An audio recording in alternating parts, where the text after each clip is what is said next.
हमने परमेश्वर के भजनों में से, गीत की किताबों में से भजन गाया, गीत गाया। आज आओ आनंद मनाएं, आओ आनंद मनाएं, यीशु राजा मेरा हो गया। मतलब ये क्या है, बहुत ही आनंद का विषय है। उद्धार जो है ना, इसलिए प्रभु ने कहा, इसकी जो तुलना कर रखी है, खेत में छिपा हुआ वो धन जिसको मिला है ना, बस उसको ही मालूम है। उसके लिए दुनिया का सारा कुछ उसके सामने क्या लग रहा है, कूड़े के कबाड़ की समान लग रहा है, इसलिए सब कुछ को बेच कर ले रहा है। मतलब उद्धार की जो खुशी है, उद्धार की जो दौलत है, उद्धार की जो कीमत है, वो बहुत बड़ी है और इसका आनंद वर्णन से क्या है, बाहर है। हमने समझना है। इसलिए यीशु कह रहा है, बहुत से थके हुए लोगों, बहुत से दबे हुए लोगों, भूखे लोगों, प्यासे लोगों, मेरे पास आओ। थके मांदे लोगों, मेरे पास आओ, मैं तुझे क्या दूंगा। यानी कि प्रभु क्या देता है, वो जीवन देता है, वो आनंद देता है, वो सच्ची शांति देता है, वो जीवन देता है जिस पर मौत का भय नहीं होता। मौत उसके ऊपर राज्य नहीं करती है, फिर पाप उसके जीवन में फिर राज्य नहीं करता है, और शैतान से फिर वो डरता नहीं। मतलब अमरता का जीवन देता है प्रभु, अनंत जीवन देता है प्रभु, सच्ची शांति देता है, जो क्लेशों में भी शांति से वो जी सकता है, दुख में भी। शारीरिक तौर पर भले ही दुख होगा, कष्ट होगा, क्लेश होगा, मुसीबत होगी, निंदा होगी, आर्थिक तंगी होगी, लेकिन प्रभु ने जो इसको सच्चा धन दिया, जो स्वर्गीय राज्य या जो पवित्र आत्मा, वो स्वर्ग का खजाना जिसके बारे में लिखा है, वो असीम स्वर्गीय धन इस मिट्टी के बर्तनों में रखा है। दूसरा कुरिन्थियों में लिखा है असीम धन लिखा है। किधर रखा है? इस मिट्टी के घर में, इस भवन बर्तन में रखा है। यानी कि इतना बड़ा विषय है उद्धार, इतनी बड़ी बात है उद्धार। परंतु हम हमारे जीवन में इस आनंद लेने में या इस स्वर्गीय राज्य को अनुभव करने में कुछ बाधाएं हम देखते हैं, कुछ रुकावटें हम देखते हैं, कुछ निराशाएं, कुछ बोझ, कुछ चिंताएं, वो क्यों आती हैं, उसके भी हम कारण को देखेंगे। देखो, मसीह जीवन शुरू से ही क्या है, एक आनंद का जीवन है। पहले जब तक उद्धार नहीं पाया, पाप राज्य करता है, मृत्यु राज्य करती है, इंसान मरा हुआ और शैतान के वश में, बुद्धि, आंखें सब बंद है, बस दुनियावी चीज़ों पर खुशी के लिए जी रहा है, परंतु आत्मिक तौर पर मरा हुआ है, गुलाम है और अंधकार में है। परंतु जब यीशु मसीह के पास आया तो यीशु ने छुटकारा दिया, उद्धार दिया, और परमेश्वर से जो मेल हुआ, एक नया जन्म जब हुआ है, तो शुरू से ही क्या है, वो मसीह जीवन एक आनंद का जीवन शुरू होता है। इसलिए आनंद का विषय क्या लिखा है, मैं था भटका और दूर हो गया, परंतु उसकी करुणा ने फिर भी मुझे क्या नहीं किया, नहीं छोड़ा। तो आनंद का विषय क्या है? भौतिक कोई चीज मिली इसलिए आनंद नहीं करता एक विश्वासी। आनंद का विषय क्या है? इस सृष्टि का पालनहारा, इस सृष्टि का मालिक, जिसने शून्य में से कहा कि आकाश बन जाए और पृथ्वी बन जाए, वो पवित्र परमेश्वर किधर आ गया? लिखा मेरे हृदय का क्या हो गया, राजा हो गया। ये छोटी बात, ये आज कलीसिया के लिए भेद है। ज़्यादातर आपको मालूम है, कम से कम 10 भेद हैं। सुसमाचार भी एक भेद ही है, कलीसिया भी एक भेद ही है, दुख उठाने का जो है वो भी एक भेद ही है। सबको ये मालूम, ये बातें मालूम नहीं। थोड़ा थोड़ा परमेश्वर खोल कर देता है कि अगर एक व्यक्ति जानना चाहता है तो। अगर उद्धार पा लिया बस उतना ही, बस उतने में संतुष्ट है, तो और कुछ बाकी मिलेगा नहीं। तो हम परमेश्वर के पवित्र वचन से पिछले दिनों जो सीख रहे हैं, मसीह जीवन शुरू से ही आनंद का जीवन है। शुरू से ही वो शांति और आनंद को एक व्यक्ति अनुभव कर कर चल सकता है, जो कभी उसने पाया ही नहीं था। भक्ति करने से या और दुनिया में जितना भी कुछ किया था, उन सब के करने से वो चीज़ मिली नहीं थी जो यीशु के पास आकर मिली। जो मुक्ति, जो उद्धार, जो आनंद, जो खुशी, जो छुटकारा, जो अमरता, जो अनंत जीवन मिला है, जिसके ऊपर पाप, मौत और शैतान का कोई असर नहीं है। परंतु तो भी हम इंसान होने के कारण हमारी ही कुछ रुकावट आती है, हमारे ही जीवन में कुछ ऐसी बातें आती हैं जो हमें उस आनंद में बने। अन्यथा पौलुस ने कभी नहीं कहना था कि हर समय क्या करो, तुम मसीह में आनंदित रहो। 2 बार क्या, मैं फिर कहता हूं कि तुम क्या रहो, आनंदित रहो, सदा आनंदित रहो। कभी कभी नहीं, सदा आनंदित। परंतु सदा आनंद क्यों नहीं ले पाते हम, उन चीज़ों को हमने समझना पड़ेगा। ये तो पक्का है कि मसीह जीवन सदा आनंद करने का जीवन है। जब दुख है तब भी आनंद होता है, जब बीमारी है तब भी आनंद होता है। दुनिया बीमारी में रोती है, दुनिया को समस्या आती है तो भागते हैं इधर उधर, लेकिन एक विश्वासी क्या नहीं करता है, आपने समझना है। इस जीवन को जब तक हम नहीं समझेंगे, इस भेद को जब तक नहीं समझेंगे, तब तक क्या नहीं होगा। इधर देखें भाई मेरे तरफ, नहीं तो नीचे तो पर ध्यान करोगे तो नींद आ जाएगी, कईयों को नींद भारी, दिमाग भारी हो जाएगा। तो आंखों में आंखें मिलाकर रखें, ठीक है, कान खोल कर रखें। प्रभु मुझसे बात, अगर आपकी ये प्रार्थना नहीं है इधर बैठे हुए कि प्रभु आज मैं तेरी सुनने के लिए आया हूँ, प्रभु मुझसे बात कर, तो नींद ही आएगी। परंतु अगर आप सुनने के लिए बैठे हैं तो कभी भी नींद, आप सोओगे नहीं, आपकी टकटकी लगी होंगी, प्रभु मुझसे बात करने जा रहा है, प्रभु मुझसे बात करते, मेरी कमी मुझे बता, रुकावट कहाँ है प्रभु, मसीह जीवन का आनंद। वो सब बातों में अगर आप प्रार्थनाओं के साथ बैठे हैं तो निश्चय है प्रभु आपको तृप्त करेगा। क्योंकि प्रभु तो बुला रहा है, बोझ से दबे हुए लोगों मेरे पास आओ, प्यासे लोगों मेरे पास आओ, ठीक है ना। तो इस करके इन बातों को समझना है। तो मसीह जीवन, हम अगर इसको हम देखें, मसीह जीवन शुरू से लेकर और आखिर तक क्या है, एक आनंद का जीवन है।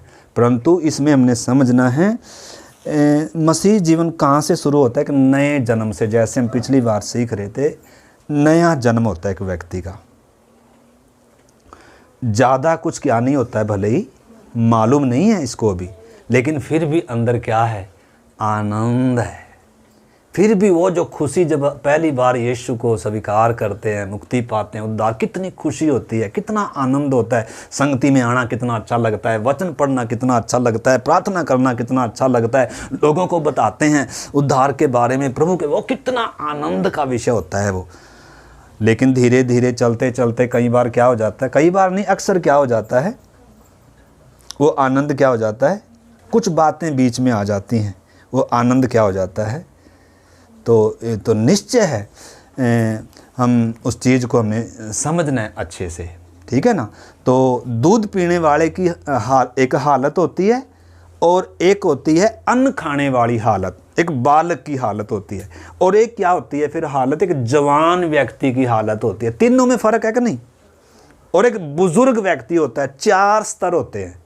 एक दूध पीने वाला बच्चा जो नया जन्मा है, उससे ज़्यादा कुछ उम्मीद नहीं है। वो अभी बाथरूम किस में करेगा, बिस्तर में। लेकिन माँ है ना, माँ है ना, संभालने के लिए, धोने के लिए, दूध पिलाने के लिए। कितनी बार दूध पिलाएगी, मारेगी, रोएगा तो मारेगी ना, क्योंकि नया है ना। देखो हमारा परमेश्वर कैसा व्यवहार करता है हमारे साथ। लेकिन बड़ा होकर भी बाथरूम बिस्तर में करेंगे तो प्यार करेंगे। मसीह जीवन को हमने अच्छे से, कि बहुत सारे लोगों को ये आज भेद ही है। मसीह जीवन भी, क्रूस की कथा भी, कलीसिया भी भेद ही है। पौलुस कहता है ये भेद जो सदियों से क्या था, गुप्त था। तो इस करके मेरे प्यारे भाई बहनों, अगर हम जानना चाहते हैं मसीह जीवन क्या है, उद्धार का अर्थ क्या है, जयवंत मसीह जीवन का मतलब क्या है, अगर हर एक व्यक्ति इन चीज़ों पर मन लगाएगा, और भरपूरी का जीवन, और प्रभु मैंने तुझ में जड़ पकड़ना है। अब दूध पीना काफ़ी नहीं है प्रभु, अब मेरी आंतड़ें बढ़ गई, अब मेरे दांत आ गए प्रभु, अब मुझे क्या आ गया। जैसे बच्चा जैसे जैसे दूध पीता है तो उसके दांत भी आ गए, आंतड़ियाँ बढ़ गई। अभी रोटी खाने के लिए क्या हो रहा है, मतलब चारों स्तरों में फ़र्क है। देखो आप परमेश्वर के वचन से निकालो, पहला यूहन्ना और 2 अध्याय और उसका 12, 13, 14 वचन पढ़ेंगे। पहला यूहन्ना 2 अध्याय 12 वचन से। हे बालकों, मैं तुम्हें इसलिए लिखता हूँ कि उसके नाम से तुम्हारे पाप क्षमा हो। हाँ, इधर परमेश्वर का दास प्रेरित यूहन्ना लिखता है विश्वासियों को, कह रहा है हे बालकों, मैं तुम्हें इसलिए लिखता हूँ कि तुम्हारे उसके नाम से तुम्हारे पाप क्या हुए हैं, क्षमा हुए हैं। अभी कुछ हालत ऐसी है, मतलब पाप क्षमा जिनके हुए हैं उनकी हालत बालकों की है। और हे पितरों, मैं तुम्हें इसलिए लिखता हूँ कि जो आदि से है तुम उसे जानते हो, यानी कि ये परमेश्वर को और जान गए। और आगे लिखता है हे जवानों, मैं तुम्हें इसलिए लिखता हूं कि तुमने उस दुष्ट पर जय पाई है, यानी कि जय बच्चा नहीं पा सकता। शैतान पर जय कौन नहीं पा सकता? दूध पीता बच्चे से उम्मीद है क्या? वो तो छोटे से कुत्ते को देखकर रोएगा, रोएगा कि नहीं? भले ही बापू साथ में बैठा है, माँ साथ में, लेकिन थोड़ा सा अंधेरा आ गया, लाइट चली गई या क्या हो गया, कुत्ता आ गया, कोई जानवर आ गया, तो क्या करेगा? लेकिन बाप बगल में है तो फिर क्या भी करेगा, ऐसे कर कर उसको डराएगा भी ऐसे। तो आपने समझना है मसीह जीवन का आत्मिक स्तरों को समझना है। मैं मसीह जीवन के कौन से स्तर में हूँ? धन्यवाद देते हैं परमेश्वर का कि परमेश्वर ने हमें पुराना नियम दिया ताकि हम इजरायलियों के जीवन से अपने उस मसीह जीवन को भी देख सकें कि मेरा पड़ाव कहाँ है। क्या मैंने नया जन्म पाया है? क्या मेरी ज़िंदगी की नई शुरुआत हुई है तो मैं कहाँ तक आया हूँ अभी तक? कहाँ तक मेरा लक्ष्य, कहाँ तक है? यीशु ने कहा जगत की ज्योति मैं हूं। जो मेरे पीछे चलता है ना, वो कभी भी अंधेरे में नहीं चलेगा, कभी भी वो अज्ञानता में नहीं चलेगा, बल्कि वो जीवन की ज्योति पाएगा। मतलब उसे क्या मिलेगा? वो तुक्के से नहीं चलता, उसको मालूम है, उसकी आंखें खुली हुई हैं, उसके सामने एक लक्ष्य है, उसको मालूम है मैं कहाँ से आया हूँ और मैं कहाँ जा रहा हूँ। मेरा सफ़र कहाँ से शुरू हुआ? जब मैं गुनहगार ही था, जब मैं दलदल में था, जब मैं पापी ही था, जब मैं परमेश्वर का बैरी था, उसने मुझे उठाया, उसने मुझे उद्धार दिया और मुझे बड़े मतलब से उसने उद्धार दिया है। उसने मेरे लिए क्या रखा हुआ है? एक अनंत जीवन रखा हुआ है, एक अनंत योजना रखी हुई है। यानी कि एक विश्वासी कभी तुक्के से नहीं चल रहा है। निश्चय है कि जीवन में रुकावटें आती हैं, बाधाएं आती हैं, परंतु आपने समझना है। तो इधर जब आप 14 अध्याय तक इसको आयत तक हम पढ़ते हैं, इधर क्या बताया गया है? मसीह जीवन के वो स्तरों के बारे में यूहन्ना बात कर रहा है। और आगे पतरस में इससे पीछे पढ़े तो पतरस भी कह रहा है तुम नए जन्मे बालकों के समान आत्मिक और निर्मल दूध की क्या करो? ला। उससे पहले कह रहा है तुमने नासवान नहीं पर अविनाशी बीज से और परमेश्वर के सदा ठहरने वाले वचन के द्वारा क्या पाया है? नया जन्म पाया है। तो इस चीज को हम सब ने क्या करना होगा? पहचानना होगा।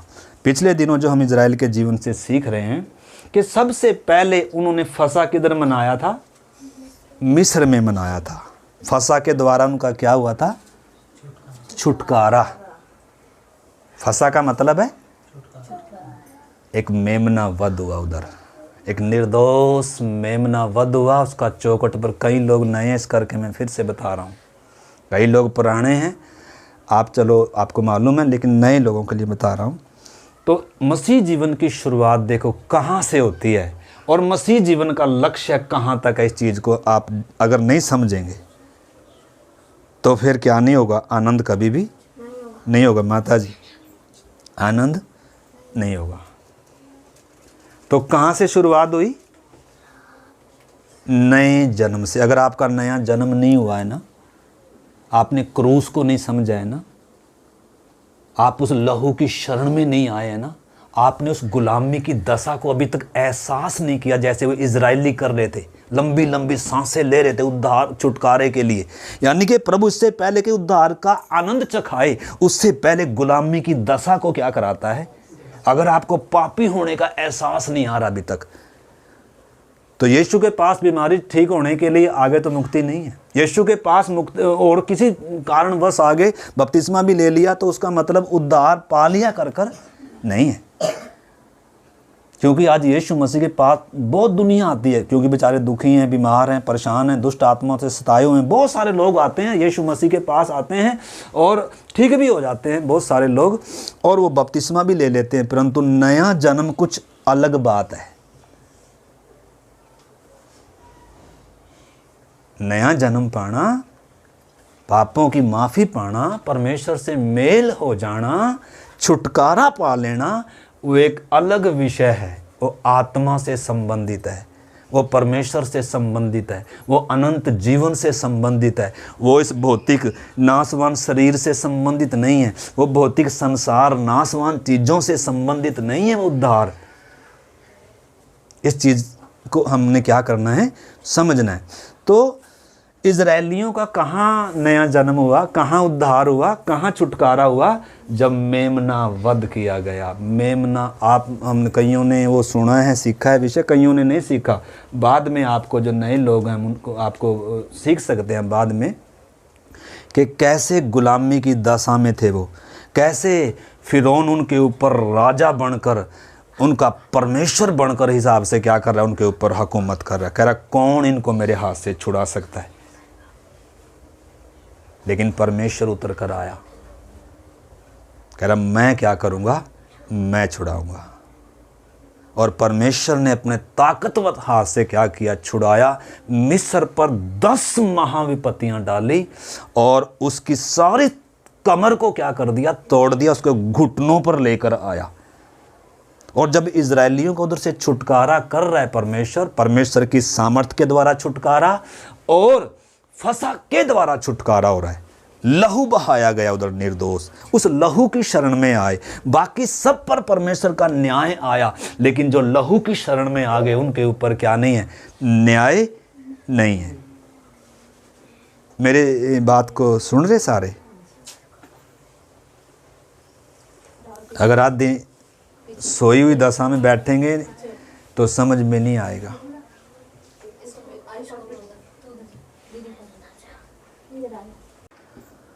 तो उनको क्या किया, जब सारे मिस्र देश में हाहाकार मचा हुआ था, हर घर में मातम था, लेकिन इजरायली जिन्होंने मेमने का लहू अपनी चौखट पर लगाया था, उनके घर में क्या था, मातम नहीं था।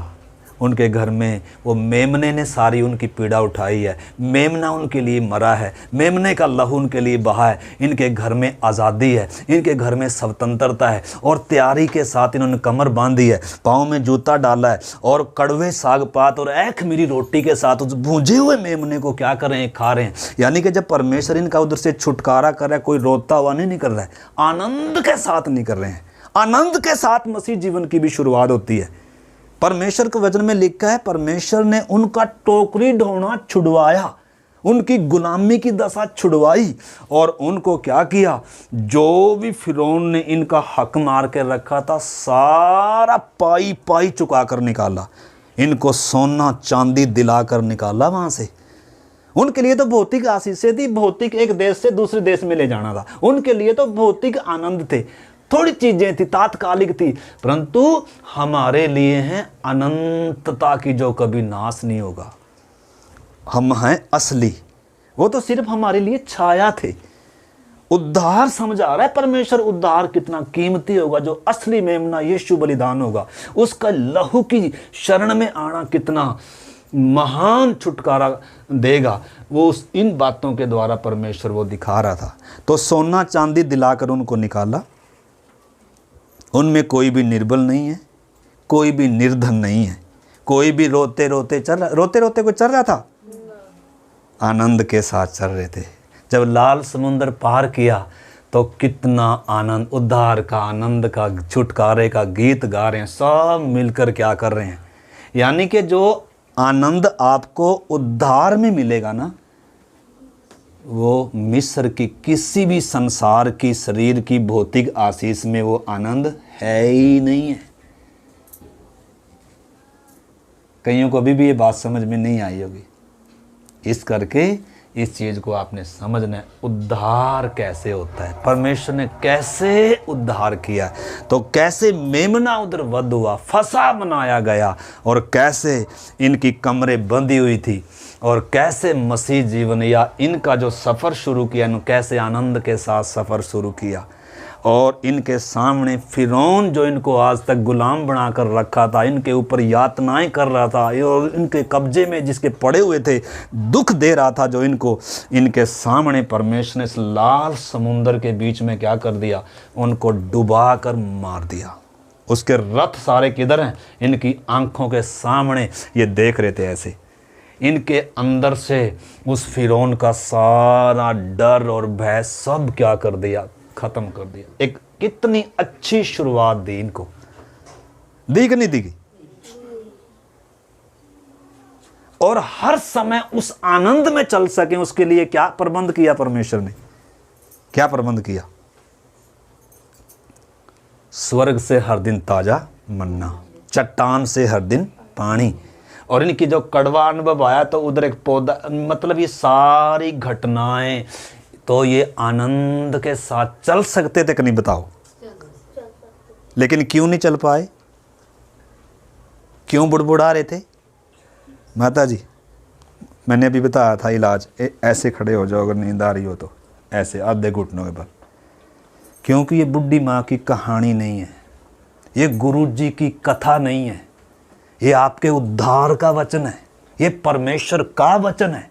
ये बुढ़ी माँ की कहानी नहीं है, ये वो वचन है जिस वचन ने शून्य में से आकाश और पृथ्वी की सृष्टि कर दी। ये वो वचन है, यीशु ने कहा मुर्दा सुनेगा उसमें क्या आ जाएगा, जीवन आ जाएगा। लेकिन हमारा मन क्या नहीं है, कईयों का तैयार, तो ये वचन कुछ नहीं करेगा फिर, ठीक है ना। तो इस करके आपने उस चीज़ों को समझना है। तो अब इनको परमेश्वर इधर से ले, यानी कि बच्चा नया जन्मा आनंद के साथ, जब इधर सिनाई पर परमेश्वर जब इनको लेकर आया तो साल भर बीत गया, यानी कि अब दूध पीने की हालत से, बालकपन की हालत से भी क्या हो गए, ये निकल गए। अब ये जवान हो गए। मतलब जैसे हमने पिछली बार कहा, हम सीख रहे थे, पौलुस भी कहता है जब मैं बालक था बालकों की सी समझ थी, बालकों की सी बातें थी, परंतु जब सयाना हो गया तो बालकों की सब बातें क्या कर दी, छोड़ दी। अभी उम्मीद है कुछ, बालक से हमें कुछ उम्मीद नहीं, दूध पीने वाले से कोई उम्मीद नहीं है, बालक से भी कोई उम्मीद नहीं है। वो कुछ जिम्मेदार नहीं बन सकता, वो कुछ वजन नहीं उठा सकता, उससे कुछ उपेक्षा नहीं की जा सकती। लेकिन मसीह जीवन सिर्फ इतना ही नहीं है, नया जन्म पा लिया, उद्धार पा लिया ना, वो शुरुआत की बातें हैं। आपको मालूम है ये भले ही ये सफलता, ये शुरुआत का जीवन है, एक विश्वासी के शुरुआत के दिन है। एक विश्वासी का सफर इस मरुभूमि में नहीं बीतता, जैसे इजरायलियों का जीवन 40 साल इधर ही बीता। एक विश्वासी का जीवन इधर है, इधर यर्दन के इस पार है। ये है एक विश्वासी का जीवन वास्तव में। हम मरने के बाद थोड़ा मसीह जीवन, आनंद का जीवन जिएंगे, मरने के बाद जिएंगे, स्वर्ग में जाकर आनंद मनाएंगे। तो धरती पर तो रोना ही पड़ रहा हुआ है।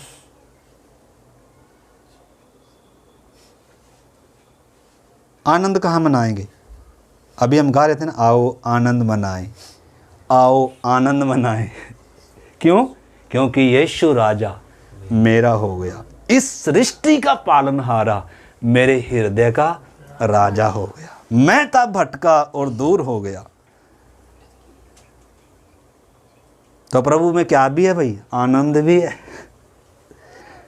निश्चय है भौतिक तौर पर, बाहरी तौर पर क्या होगा, कष्ट होगा, दुख होगा, तकलीफ होगी, लेकिन आनंद माता जी किधर है?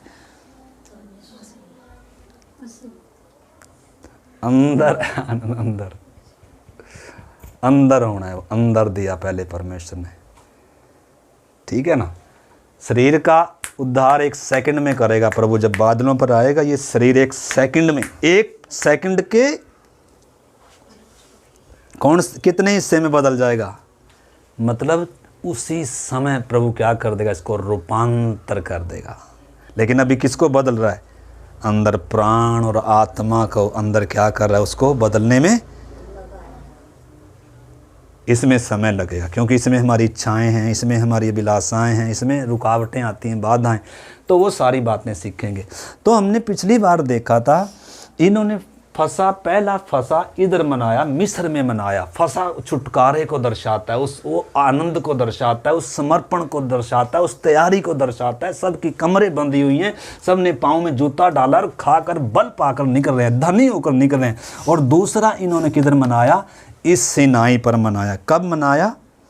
इस बीच में इनके जीवन में बहुत सारी अनाज्ञाकारिता आई। कई बार इन्होंने क्या भी किया है, बछड़ा भी इधर बनाया था, और इनके ऊपर न्याय भी आया। इन्होंने परमेश्वर की आवाज़ को अब सुन लिया और इन्होंने क्या किया? देखो आप निकाल लें मेरे साथ गिनती की किताब और 9 अध्याय, गिनती 9 अध्याय। आप उसमें पढ़ सकते हैं जब इन्होंने क्या किया, दूसरी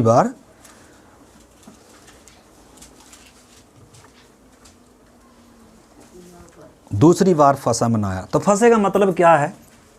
अभी मैंने बताया क्या मतलब है उसका।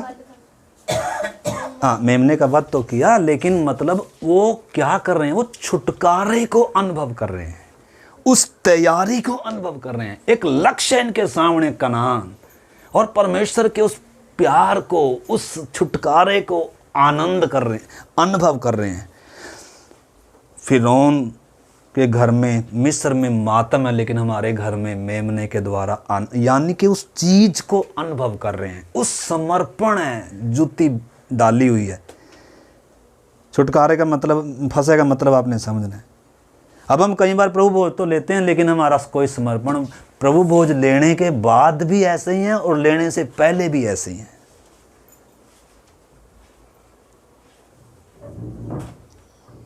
लेकिन इधर आपने समझना है, फसा तोड़ने के बाद मिस्र में रह नहीं सकते हैं, मिस्र छोड़ना है उसी समय।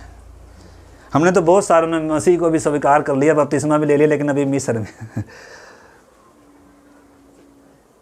तो उसका क्या फायदा फिर? फसा का समझना है आपने।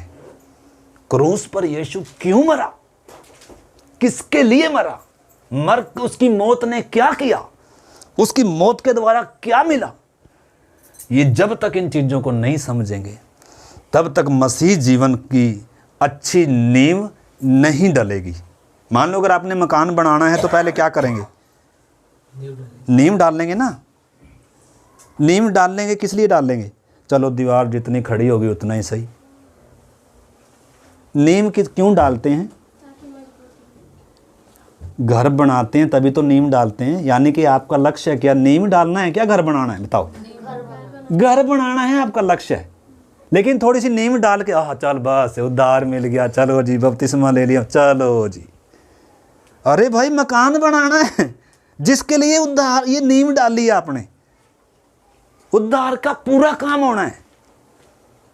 इसलिए प्रभु ने कहा जब घर बनाने चले तो पहले बैठकर हिसाब जोड़ लेना, कहीं ऐसा ना हो तो तू नींव डाल ले तो फिर आगे बनाने की क्या ही ना हो, दीवार खड़ी होगी, चलो जी अब इसका कोई फायदा नहीं होगा। क्या होना है? पूरा मकान बनना है। पूरा मकान बनना है तो उसमें कुछ लगेगा? क्या लगेगा? क्या लगेगा? प्रभु से बोल रहे हैं, प्रभु मकान नींव डाल दी है, प्रार्थना कर रहे प्रभु ये मकान बन जाए। बनेगा? क्या करना पड़ता है? आंटी को पूछ के देखो मकान बनाने के लिए क्या किया इन्होंने। ये आंटी ने, वो अंकल बैठे इनको पूछो कैसे बनता है मकान, इनको पूछ कर देखो। मेहनत है कि नहीं आंटी जी? कमी मेहनत करी, बहुत ज्यादा की। वो तो सोच रहे थे कि ले गया वो पैसे उसे सब। तो ये तो देखो, ये जो नासवान चीजें, इसमें इतनी मेहनत आपने करी, तो इसमें इसके लिए जो असलियत है आपके लिए, असली जीवन है जो आपके लिए, आत्मा और प्राण के लिए है, जो असली जो आपकी, उसके लिए अगर आपकी कुछ भी क्या नहीं कर रहे, मेहनत नहीं कर रहे, तो आपने समझना। पहले जब ये इधर से निकले थे तो इनमें कोई क्रम नहीं था, इनमें कोई अनुशासन नहीं था। जैसे बच्चे के से कोई उम्मीद नहीं, ऐसे इनको इनसे परमेश्वर को कोई उम्मीद नहीं थी, इसलिए एक को भी मारा नहीं है। लेकिन सिनाई पर लाकर जब ये बड़े हो गए, जब ये सयाने हो गए, जब परमेश्वर को सुन लिया, जब सारी बातें इन्होंने अपनी आंखों से देखी, मन्ना खाया, चट्टान से पानी पिया, अब बालक नहीं रहे। वचन कहता है मुझे तुम्हें बहुत कुछ सिखाना है, परंतु तुम अभी तक उन बातों को क्या नहीं करते हैं, समझते नहीं। उनका समझाना कठिन है, क्योंकि तुम अभी तक क्या हो, बालक हो। समय के विचार से तो तुम्हें क्या हो जाना चाहिए था, गुरु हो जाना चाहिए था। लेकिन अभी भी किसकी, आज ज़्यादातर हम क्या हैं, अभी भी निप्पल पीने वाले हैं। हमसे कोई उम्मीद नहीं है, निप्पल पी रहे। पोटी सारी क्या है, सारी धसी हुई है, बिस्तर पूरा। उस माँ का क्या हाल होगा जिसके 2-4 बच्चे हैं और सारा ऐसे हैं सब, क्या हाल होगा। जिस माँ के बच्चों ने अभी बड़े हो जाना चाहिए था, माँ की मदद करनी चाहिए थी, माँ की हेल्प करनी चाहिए थी, लेकिन सारे बच्चे क्या हैं, उधर भी लैट्रिन पड़ी हुई है, उधर भी लैट्रिन पड़ी हुई है, उधर बिस्तर गिल्ला है, इधर रो रहा है भूखा, उधर कर रहा है, सब क्या है। तो उस माँ का क्या हाल होगा बताओ। आपके अगर 2-4 बच्चे हों, ऐसे हों, बढ़ नहीं रहे, बोझ बढ़ता जा रहा है, खाने के लिए तो उनको देना पड़ेगा, क्योंकि शरीर में तो खाना देना ही पड़ेगा। शरीर में तो क्या होगा, खाने के बिना जिंदा तो मेरी बात को समझ रहे कि नहीं समझ रहे। हम बच्चे को देखते रहते हैं, कब चलने लगेगा, कब बोलने लगेगा, कब मेरा बच्चा चलने लगेगा। थोड़ी सी अगर चलना ना लगे, थोड़ा सा बोलने ना लगे, कितनी चिंता हो जाती है। डॉक्टर के पास ले जाते हैं, ये करते हैं, वो करते हैं, पैसा लगा दे, खर्च करते हैं, मेरा बच्चा कैसे न कैसे बोले, कैसे न कैसे चले, स्कूल में जाने लगे, कुछ पढ़ने लगे, नहीं पढ़ता तो ट्यूशन। कितनी मेहनत करते हैं बच्चों पर। लेकिन आत्मिक तौर पर हम ऐसे बच्चे हैं, ना तो बढ़ेंगे ना कुछ करेंगे, बस लैटरिंग करेंगे, हमें दो जी करेगा तो हम क्या करेंगे, उठेंगे, नहीं तो हम सोए पड़े आराम से। मतलब थोड़ा सोच कर देखो आप आत्मिक बच्चे की हालत और शारीरिक बच्चे की हालत, क्योंकि कहीं यहाँ की उम्र बहुत बड़ी है, लेकिन अभी भी क्या है, अभी बचपने की तरह। पौलुस इसलिए कुरिन्थियों कलीसियों कहा, कहला मैंने अभी तुम्हें क्या ही पिलाया, दूध, क्योंकि अन्न सियाणों के लिए है। अभी बहुत कुछ मसीह जीवन में बाकी है हमारे, उनको अनुभव नहीं कर पा रहे, क्योंकि बढ़ नहीं रहे हैं। जैसे जिम्मेदारी होनी चाहिए, जैसे आत्मा में परिपक्व होना चाहिए, जैसे समझदारी बढ़नी चाहिए, वैसे बढ़। आपको मालूम है इससे पहले कि इनका दूसरा फसा इधर मनाया इन्होंने, उससे पहले आप गिनती 8 अध्याय में पीछे पढ़कर देख लो, परमेश्वर इनको एक क्रम में ले आया, एक बड़े हो गए और इनको सेना में क्या कर लिया। पिछली बार हमने गिनती करी थी, कितनी गिनती थी, 6 लाख और 3,000 कुछ थे मेरे ख्याल में।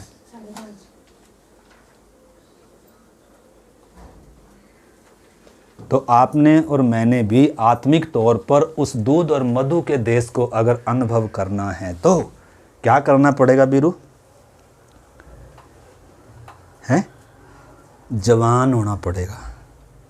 दूध पीने वाली हालत छोड़नी पड़ेगी, निप्पल को छोड़ना पड़ेगा, आत्मा में, मसीह में, उसके प्रेम में जड़ पकड़नी होगी। वो कैसे है, आपको मन्ना दिया गया है, सुबह उठकर क्या करने, सब ने मन्ना आपको क्रम में लाने के लिए है ये वचन। लेकिन हम तो कितने बजे उठेंगे, 6 बजे उठकर भी कौन सा पहाड़ पकड़ देंगे, हैं? नहीं करना तो 5 बजे दुनिया भी तो उठ रही है, 4 बजे भी उठ रहे हैं। उठने पर भी बात है, लेकिन उठकर क्या कर लिया आपने, क्या इस वचन प्रभु के चरणों में बैठकर जीवन की रोटी खा रहे, दिन भर प्रभु मुझे कैसे चलना, मुझे बल दे। हम शरीर के लिए कितनी मेहनत करते हैं, बस जब सुबह उठते हैं ना, बस फटाफट यहाँ चूहे कूदने लग जाते हैं, बस फटाफट आज परोठा ऐसा बनाऊं, आज ऐसा करूं, बस वो हालेलुया, मजा आ जाए बस शरीर को हमारे। लेकिन आत्मा में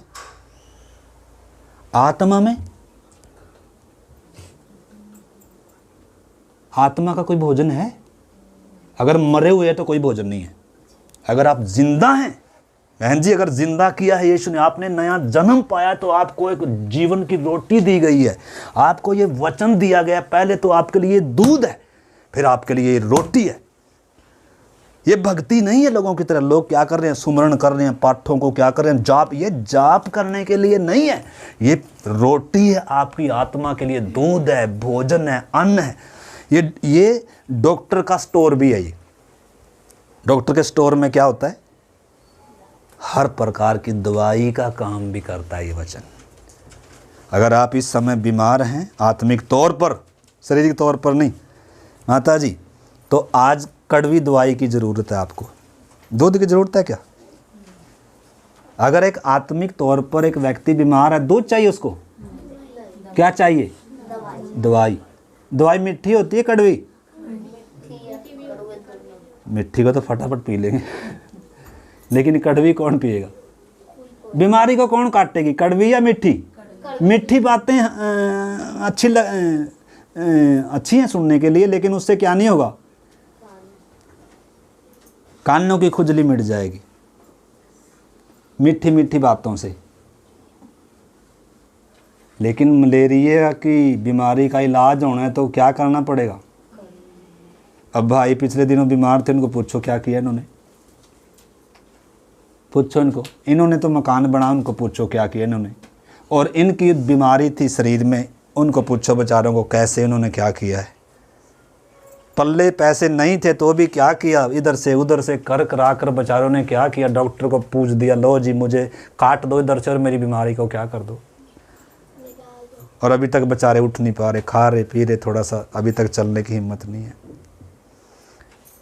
यानी कि इस शरीर के लिए, ये नाशवान चीज़ों के लिए हम सब कुछ दांव पर लगा देते हैं, लेकिन अपने प्राण और आत्मा की बीमारी, उद्धार और उन चीज़ों के लिए हम क्या नहीं करते हैं। उसको क्या सोचते हैं, बस टाइम मिलेगा तो देख लेंगे। प्रार्थना में, वचन पढ़ने में, प्रार्थना करने में, संगति में आने में टाइम मिलेगा तो। आपने मकान जब बनाया था, शुरू किया था आंटी ने, तो ऐसा सोच कर चलो चल देख लेंगे, टाइम लग गया तो मिस्त्री को बुला लेंगे, नहीं तो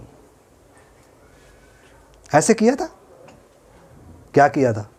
और सारे काम छोड़ पर इस पर लगे हुए थे, इसी पर कब तक ये बनेगा, पूरा कैसे हो जाए। अभी तक भी जो काम अधूरा है, अभी तक भी बस इसको ये भी हो जाए, ये भी हो जाए। लेकिन आपका आत्मिक जो जीवन है, आत्मिक जो भवन बन रहा है, बना रहे कि नहीं? कुछ का नहीं, नींव डाल ली है किसी ने कि नहीं डाली? बहन जी नींव डल गई? अभी नहीं डली है नींव,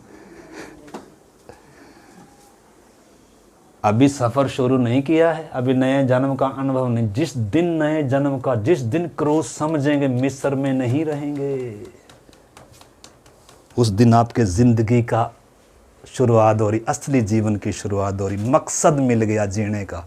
आप मालूम चला जिंदगी क्या है। ओ हो गुलामी हट गई। ओ मौत तेरी जय कहाँ रही। अब आनंद मिल गया, आनंद का जीवन। अब मेरे पास एक आशा है, मेरा परमेश्वर मेरे साथ है। ऐसी जीवन की शुरुआत होती है। अरे मिस्र कूड़ा लगेगा, क्या लगेगा? लेकिन हम तो अभी मिस्र में बैठे हैं, उद्धार हो गया जी, नया जन्म हाल ही हो गया। नया जन्म हो गया तो बच्चा दिखेगा। जब कोई बच्चा पैदा होता है तो पड़ोसियों को पता चल जाता है इधर क्या हो गया, पता चल जाता है। पड़ोसियों को पता चल जाएगा जिस दिन आपका उद्धार होएगा।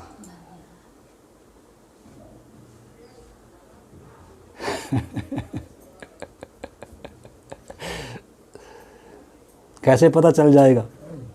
न केवल वो पत्ते टंगे होते हैं दरवाजे पर, लड्डू भी बंट रहे होते हैं और बच्चे की रोने की आवाज़ भी। हाँ, इनके घर में वही नया कोई आया है, कर दे बंद। हाँ भाई, हो गया टाइम तो नुको हो गया, बस इतना ही तो करना था। प्रार्थना में आने थे, आगे बस, और क्या। आगे बढ़ें।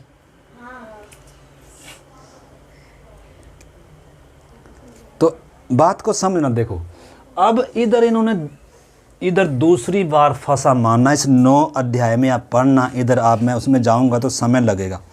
इधर ऐसे गिनती 9 अध्याय में दूसरी बार इन्होंने क्या मनाया, फंसा मनाया। और कुछ लोग उसमें क्या नहीं हो पाए, अशुद्ध होने के कारण शामिल नहीं हुए, क्योंकि उसमें एक मेरी को हटाना था और मतलब उसके साथ इसमें भाग लेना। ऐसा नहीं है कि जैसे मर्जी चलो जी भाग ले लिया ना। तो उन्होंने भाग जब नहीं लिया, मूसा के पास आए, कह रहा भाई हमारे सब भाइयों ने इसमें भाग लिया, हम छूट गए और हम क्या करें। तो वो कहने लगा चलो परमेश्वर से पूछते हैं क्या करना है। तो उसने क्या किया, परमेश्वर ने, यहोवा ने कहा अगले दिन क्या करो भाई, सब ने फंसा मानना है, क्योंकि फंसा यीशु मसीह के उसकी छाया थी। हर साल यहूदी क्या करते हैं, उस फसा को मनाते हैं। यानी कि वो जो मेमना इधर बद हुआ था ना, वो वास्तव में यीशु मसीह की छाया था, जो इज़राइल देश में क्या होगा, वध होगा। वो मेमना सारे जगत के पापियों के लिए, और जो भी कोई उसके लहू की शरण में आएगा वो छुटकारा पाएगा, अनंत जीवन पाएगा। यानी कि उस बात को ताज़ा रहे, हर साल इन्होंने वो मनाना था। तो पहले साल इन्होंने मिस्र में मनाया, दूसरा साल अब जब इधर आया सिनाई पर 1 साल बीत गया। परमेश्वर ने इनको एक बच्चे के समान इनसे व्यवहार किया, गोद में उठाकर लेकर आया, उकाब की मानिंद उठाकर लेकर आया, उनको इतनी भलाइयाँ चखाई, उनको चंगा करने वाला बना, उनके प्रतिदिन का मन्ना दे रहा है और उनको अनुशासन भी कर रहा है, साथ साथ में उनको सिखा रहा है अब तुम वैसे नहीं चलना जैसे उधर चलते आए, अब तुमको क्रम में आना होगा। तो यानी कि जब इधर दूसरी बार जब इन्होंने फंसा माना, उससे पहले ये क्रम में आ गए। जितने 20 साल से ऊपर थे सब की क्या करी गई, गिनती करी गई। जो 20 साल से नीचे उनकी कोई गिनती नहीं है। अब एक सेना के तौर पर तैयार कर रहा है परमेश्वर। सेना के तौर पर क्यों तैयार कर रहा है? अगर आपने अपने जीवन का मकसद पहचानना है, उद्धार को पहचानना है, अपने जीवन में जो आनंद लेने में जो बाधाएं हैं, रुकावटें हैं, उनको कैसे दूर करना है और क्या क्या है वो, अगर ये सब बातें मैंने और आपने पहचानना है, तो ये परमेश्वर का वचन जो हमें दिया गया है ना, इसमें है वो सारा भेद। इसको सिर्फ संडे के दिन सुनना ही नहीं है किसी के द्वारा, आपने घर में ले जाकर हर रोज इनको इधर सिखाया। हर दिन मन्ना, सुबह उठकर 5 बजे तुमने क्या करना है, मन्ना बटोरना है। हर विश्वासी ने क्या करना है, अगर आप चाहते हो मैं दूध और मधु के जीवन का अनुभव करूं, तो क्या इस मन्ने को कीमत देते हैं आप? क्या प्रार्थना के जीवन को कीमत देते हैं आप? क्या संगति में आने का कोई अनुशासन है आपके पास? आगे तो परमेश्वर लेकर जाना चाह रहा है, आपको भरपूरी का जीवन देना चाह रहा है, पवित्र आत्मा से परिपूर्ण करना चाह रहा है, लेकिन कब करेगा? अगर आज्ञाकारी नहीं है, अगर जीवन में अनुशासन नहीं है, अगर मिस्र छोड़ने के लिए तैयार नहीं है, अगर दूध की बोतल छोड़ने के लिए तैयार नहीं है, तो मिलेगा नहीं। क्या इन बच्चों को इस बॉर्डर पर ले आ सकता है? क्योंकि इसमें लड़ाई है, इसमें कब्जा करना है इस देश को, दूसरी जातियां वास करती हैं इसमें। ये फिरौन नहीं है इसमें, फिरौन से तो परमेश्वर निपटा, लेकिन इनसे भी परमेश्वर ही निपटेगा, परंतु इनके द्वारा निपटेगा। इनको क्या होना है, क्रम में आना है। इन्होंने क्या होना है, अब जवान होना है, सेना में भर्ती होना है, या यूं कहें इधर अभी ये क्या हो गए, फौज में भर्ती हो गए। किधर? अभी तक इनके मतलब इधर आते आते क्या हो गए, अब इस उम्र तक आ गए। जैसे आज फौज में कितनी उम्र के भर्ती होते हैं? मेरे ख्याल में 16 की उम्र तक, 16 की भी है, हाँ 16-17 से भी है। तो तब फौज में क्या किया जाता है, सिलेक्ट किया जाता है। किसको किया जाता है आपको मालूम है? जो बच्चे फौज में भर्ती होते हैं कितने बजे उठते हैं? वो कितने बजे उठते हैं? जो फौज में भर्ती होने वाले उठकर देखे और सुबह 4 बजे भागते होते हैं, दौड़ लगा रहे। जो बाहर जाकर ना वो लेकर आते हैं ना, ओलंपिक पदक जीतते हैं, कोई स्वर्ण पदक लाता है, कोई कांस्य पदक लाता है, उनको जाकर देखो सुबह 4 बजे उठ के क्या कर रहे हैं, कसरत कर रहे हैं, कोई भाग रहा है, कोई क्या कर रहा है, कुश्तियाँ लड़ रहा है, तभी जाकर वो उधर कामयाब होते हैं। मतलब उनके सामने एक लक्ष्य है। लेकिन दुख की बात है हमारे सामने कोई लक्ष्य ही अंधों के समान है। अभी भी बिस्तर पूरा क्या है, गिल्ला है।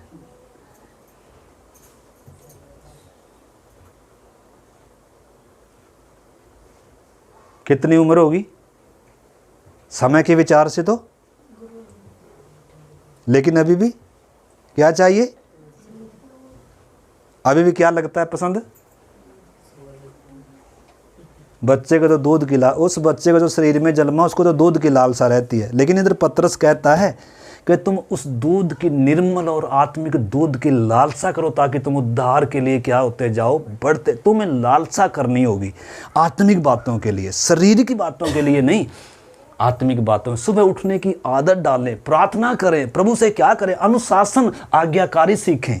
तो इधर आप समझना, इधर आप देखो, इधर ये सेना में भर्ती किया परमेश्वर ने, जितने भी 20 साल से ऊपर के थे एक सेना में भर्ती हो गए। उसी प्रकार एक विश्वासी प्रभु से यीशु की सेना में क्या होता है, भर्ती होता है। लिखा है तिमोथियुस में भी लिखा है, बहुत सारे वचन हैं, लिखा है योद्धा अपने भर्ती करने वाले को क्या करता है, प्रसन्न करता है। और हमने पिछली बार देखा था, तुम प्रभु में और उसकी शक्ति के प्रभाव में बलवंत बनो और सारे अस्त्र शस्त्र क्या कर लो, धारण कर लो, क्योंकि लड़ाई है, जीतना है आपने। हमारे अंदर भी कुछ बातें हैं, कनानी बसे हुए हैं, उनको निकालना है। उन्होंने कब्जा कर कर रखा हुआ है। किसने? हमने किसी देश पर थोड़ा कब्जा करना है, स्वर्ग पे थोड़ा कब्जा करना। किधर कब्जा करना? कनान किधर है? कनान किधर है? किधर है कनान? हमारे अंदर है भाई। और उस कनान में क्या बसी हुई हैं? वो जातियां बसी हुई हैं, जिनको क्या करना, किसने निकालना है? यीशु के बल से, पवित्र आत्मा की सामर्थ्य से हमने क्या करना है? अभी तक तो हमें पता भी नहीं कि मेरे अंदर कितनी जातियां हैं, कितने राज हैं।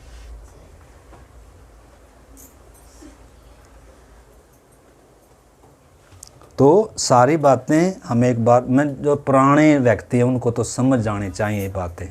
अभी तक तो कनान का जीवन क्या करना चाहिए, हमें अनुभव करना चाहिए। परंतु पौलुस कहता है तुम तो ऐसे हो गए हो कि तुम्हें अन्न की बजाय अभी क्या ही चाहिए, दूध ही चाहिए। परंतु जिनकी ज्ञान इंद्रियां, अन्न उनके लिए है, सयानों के लिए है, जिनकी ज्ञान इंद्रियां अभ्यास करते करते भले और बुरे में भेद करने में क्या होगी, निपुण होगी।